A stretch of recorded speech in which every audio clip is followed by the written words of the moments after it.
Hadiya e magazine के जुमरा बहनें पूछती हैं में आपका इस्तकबाल है। सवाल का जवाब मौलाना रज़ीउल इस्लाम नदवी, सेक्रेटरी जमात इस्लामी हिंद देंगे। अस्सलामु अलैकुम वरहमतुल्लाहि वबरकातुहू। मेरा सवाल ये है कि हमारे यहाँ 2 तलाक याफ्ता लड़कियाँ 7 बरस से वालिदैन के घर बैठी हुई हैं। दूसरे निकाह के लिए जो रिश्ते आते हैं वो अक्सर बिदात व खुराफात में मुब्तला घरों से होते हैं।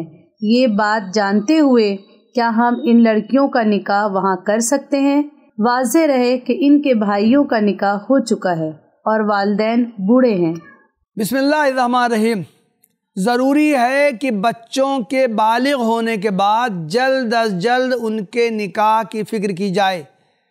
इसमें ताख़ीर से बहुत से मफासिद पैदा होते हैं और समाज में अखलाक़ी बिगाड़ और बेहयाई को फ़रोग़ मिलता है। साथ ही ये भी ज़रूरी है कि आइली ज़िंदगी में खुशगवारी बरकरार रखने की तदाबीर इख्तियार की जाएँ। नौजवान लड़कों और लड़कियों की काउंसलिंग की जाए, उनके सामने इस्लाम की आइली तालीमात बयान की जाएं और उन पर अमल का जज्बा पैदा किया जाए।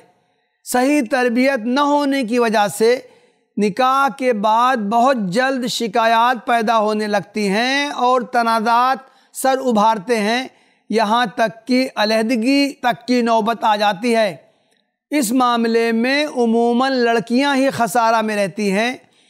लड़कों का तो आसानी से दूसरा निकाह हो जाता है, लेकिन लड़कियां जिनका पहला निकाह ही उमूमन दुश्वारी से हो पाता है और वालिदैन हलकान हो जाते हैं, उनका दूसरा निकाह दुश्वार तर हो जाता है। निकाह सानी के इंतज़ार में बरसों बीत जाते हैं और बहुत सी लड़कियों का तो दूसरा निकाह हो ही नहीं पाता। दूसरी तरफ ये भी हकीकत है कि मुसलमानों की बहुत बड़ी तादाद गैर शरई रसूम और रवायात में गिरफ़्तार है। ये रसूम इबादात में शामिल कर ली गई हैं और माशरती ज़िंदगी भी उनसे ज़ेरबार है। अल्लाह के रसूल सल्लल्लाहु अलैहि वसल्लम की बेसत तो इस मकसद से हुई थी कि लोगों पर जो बोझ लदे हुए थे उसे उतार दें और जिन बेड़ियों में वो जकड़े हुए थे उनसे आज़ादी दिला दें। लेकिन आपकी उम्मत ने अपनी मर्ज़ी से अपने ऊपर रसूम और रवायात के भारी बोझ लाद लिए हैं और ख़ुद को उनकी बेड़ियों में जकड़ दिया है। ये रवायात उनकी कमर तोड़े दे रही हैं और उन्होंने उनकी ज़िंदगियों को अजीरन बना रखा है, लेकिन वो उनसे बाज आने पर तैयार नहीं हैं। इस सूरत हाल में ज़रूरत इस बात की है कि बड़े पैमाने पर इस्लाह माशरा की तहरीक चलाई जाए। मुसलमानों के सामने इस्लाम को खालिस और बेआमेज़ शक्ल में पेश किया जाए।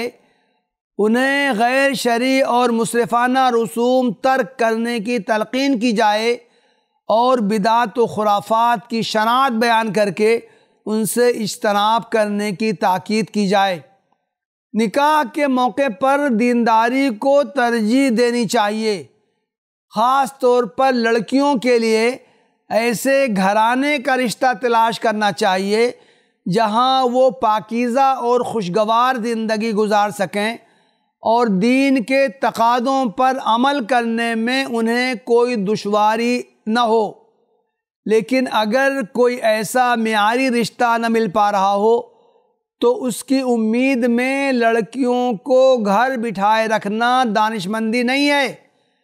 ख़ास तौर पर इस सूरत में जब वो तलाक़ याफ्ता हों, वालिदैन बूढ़े हों और भाइयों के भी निकाह हो चुके हों, बल्कि जल्द अज जल्द उनका दूसरा निकाह करने की फ़िक्र करनी चाहिए।